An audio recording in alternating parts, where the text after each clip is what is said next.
नमस्कार, मी श्वेता आज विकास समाचारमध्ये आपलं स्वागत। सोलापूर डेमू रेल्वेमध्ये काल 10च्या सुमारास सोलापूर स्थानकावर दाखल झाली। या रेल्वेमध्ये कलबुर्गी रेल्वे स्थानकातून भाग्यश्री जमाबदार ही गर्भवती महिला कुटुंबासहित सोलापूरला जाण्यासाठी प्रवास करत होती।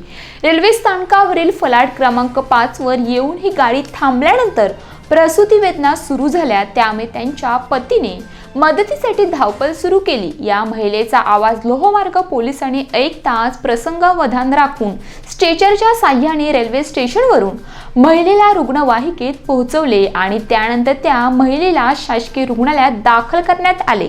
रेल्वे पोलिसांच्या सतर्कतेमुळे आणि वेळीच मदत केल्याने या गर्भवती महिलेला वेळीच उपचार मिळाले। या मदतीमुळे महिलेचा जीव वाचला। नंतर या महिलेने एका गोंडस मुलीला जन्म दिला। पोलिसांच्या मदतीमुळे महिलेला वेळीच दाखल करण्यात आल्याने जन्म झालेल्या मुलीचाही जीव सुरक्षित असल्याचं डॉक्टरांनी सांगितलं। तर सध्या महिला आणि बाळ दोघंही सुखरूप असल्याची माहिती डॉक्टरांनी दिली आहे। तर प्रल्हाद चव्हाण, दीपक साळवी, विशाल कुलकर्णी आणि बालाजी नाबदे अशी या महिलेला आणि तिच्या पतीला वेळीच मदत करणाऱ्या खाकी वर्दीतील देवदूतांची नावे आहेत। पोलिसांनी दाखवलेल्या या माणुसकीचं सोलापुरात सर्वत्र कौतुक होताना दिसते। तुम्ही पाहत राहा विकास समाचार, ध्यास ग्रामीण विकासाचा। नमस्कार।